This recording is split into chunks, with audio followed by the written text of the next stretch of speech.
दागिन्यांवर लावलेल्या 1% अबकारी करामुळे सराफा व्यापारी संतप्त झालेले आहेत आणि भाजपच्या सदस्यत्वाचा राजीनामा देणार असल्याचा इशारा त्यांनी दिलेला आहे।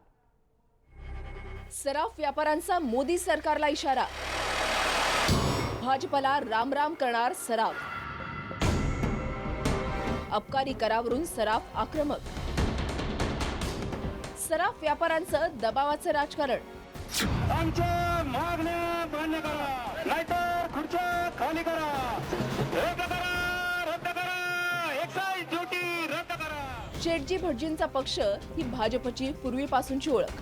हेच शेटजी आता भाजपवर चिडलेत आणि हेच का ते अच्छे दिन असं विचारू लागलेत। अर्थमंत्री अरुण जेटलींनी बजेट सादर करताना दागिन्यांवरील 1% अबकारी कराचा प्रस्ताव केला आणि देशभर सराफ बाजारात खळबळ उडाली, कारण काँग्रेसच्या काळात याच कराला भाजपने कडाडून विरोध केला होता।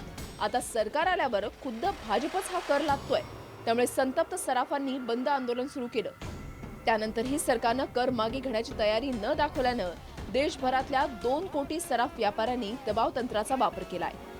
चक्क भाजपला सोडचिठ्ठी देण्याचा निर्णय घेतलाय, त्यामुळे भाजपचं धावदड आणलंय। पण आता आम्ही ज्याच्यावर विश्वास ठेवला, ज्यांना निवडून दिले, आज पुणे शहरातले 8ही आमदार आम्ही निवडून आणलेत, खासदार निवडून आणलेलं आहे। इतकं असताना हे जर आपल्या शब्दाला जागत असतील आणि आमच्या विरुद्ध आमच्या जीवनावर उठले असतील, तर आज दिल्लीला झालेली जी मीटिंग आहे काल, त्याच्यामध्ये ठरले की भाजपमधनं सगळ्या सदस्यांनी राजीनामा द्यायचा आणि जवळजवळ भारतातनं जवळजवळ लाखो व्यापारी भाजपच्या बरोबर होते, ते आता सगळे पदावरनं आणि या सदस्यामधनं बाहेर पडत आहेत। आमच्या मागण्या मान्य करा, नाहीतर खुर्च्या खाली करा। केवळ इशारा देऊन सराफ व्यापारी थांबलेले नाहीत, तर त्यांनी विविध राजकीय नेत्यांच्या भेटी घ्यायला सुरुवात केली आहे।